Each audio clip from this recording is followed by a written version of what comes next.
Hi folks, welcome back. Another week, another paper.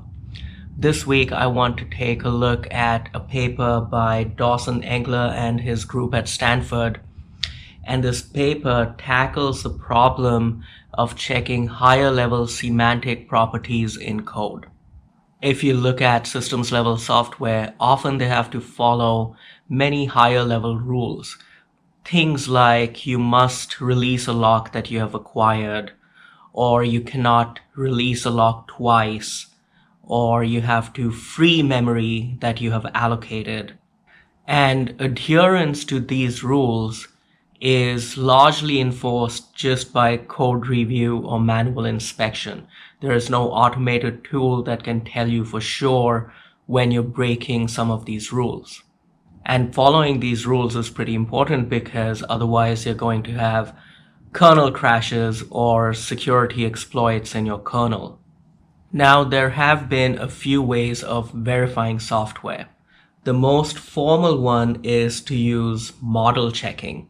And this is when you specify very precisely, very formally what your software is supposed to do. You build a model of it and you check your software against the model.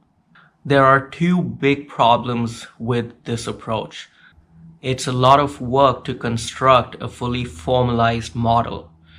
The second problem is that there's a large semantic gap between the abstractions in your model and the low-level details in your code. Take, for example, the specification of an encryption algorithm. You could mathematically prove that your algorithm has certain properties, but then there's a vast gulf between that mathematical specification and the low-level details of how your code implements that encryption algorithm. Another very common way, of course, is testing, and this is much easier than verification because you just explicitly write tests for checking the things you care about. The biggest issue with testing is that the number of test cases you have to write to get coverage grows exponentially with the complexity of your code. And what ends up happening is that a lot of complex systems have many corner cases that are never ever exercised by tests. So what's the way forward? Verification is difficult. Testing leaves out many corner cases. What the authors here are proposing is an approach based on compiler static analysis. This has two big advantages. Static analysis in a compiler can reason about all paths taken by the code.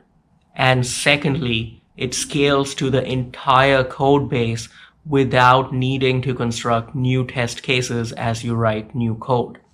They call their approach meta-level compilation. And the high-level flow is that you write compiler extensions in a state machine language, which they call metal, and these extensions are read by their compiler, which is based on the GNU C++ compiler, and checked against all code paths. And this emits an error if the rules specified in the extension are violated by any code path. The best way to understand it really is with an example. Let's look at a very basic property that you need to enforce in kernel code, and that is that when you disable interrupts, you have to remember to re-enable them. And interrupts are disabled by calling CLI, and they are enabled by calling STI. This is what a metal state machine looks like to check this property. We define the code patterns that enable or disable interrupts. And then we define a state machine that tells us when we go from enabled to disabled and vice versa. This is where we're defining the states. Supposing you are in the state where interrupts are enabled and you see the code pattern to disable interrupts. That means you will then go into the state where interrupts are disabled. That seems straightforward enough. But if you are in the enable state, and you see the code pattern for enabling interrupts, that is an error. You're enabling interrupts twice, and that's what the compiler checks for. Conversely, if you're in the state where interrupts are disabled and you see the code pattern for enabling interrupts, you go to the state where interrupts are enabled. Again, that's pretty straightforward, but if you disable in that state, it means you're disabling interrupts twice, and that is an error. And here's the crucial part. If you are in the state where interrupts are disabled and you reach the end of your execution paths, that is an error because you forgot to re-enable the interrupts, and that's what this condition checks. That was a simple illustrative example, but kernel code is filled with many such properties that you have to check. Another very common one is checking user data that goes into the kernel. The kernel needs to check the inputs to its system calls. This can also be expressed as a state machine check, where every input parameter is given a tainted state, and inputs from user space are tainted, and then they can be untainted or cleaned by passing through a verification procedure. If the user input makes it further into the kernel without being cleaned, that is signaled as an error. There's also a lot of memory management rules that can be expressed as metal state machine constraints. For example, we have to check that memory allocation succeeded before we go ahead and use the result. We cannot use memory after it has been freed. You have to remember to deallocate memory if you error out of a function.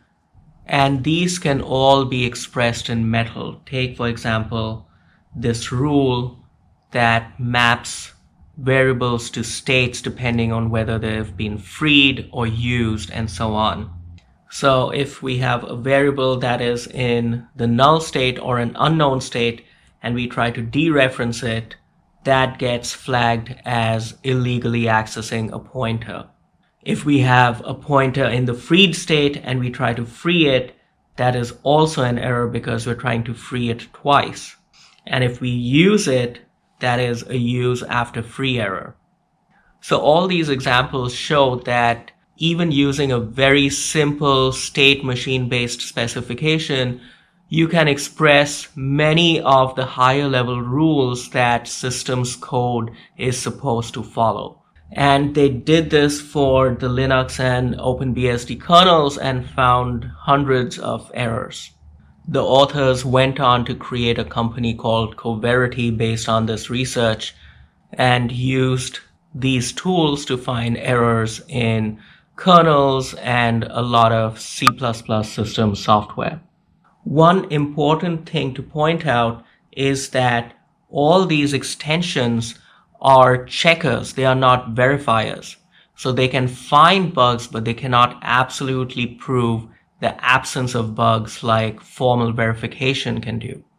Another caveat is that there could be false positives because there are subtle ways of writing code that may be correct but are flagged as incorrect due to the state machine.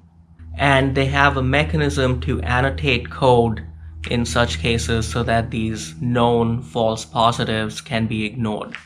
All the analyses that we have talked about so far have been local to a function, but very often we want to check properties that are global. For example, we don't want to call blocking functions while we're holding a lock.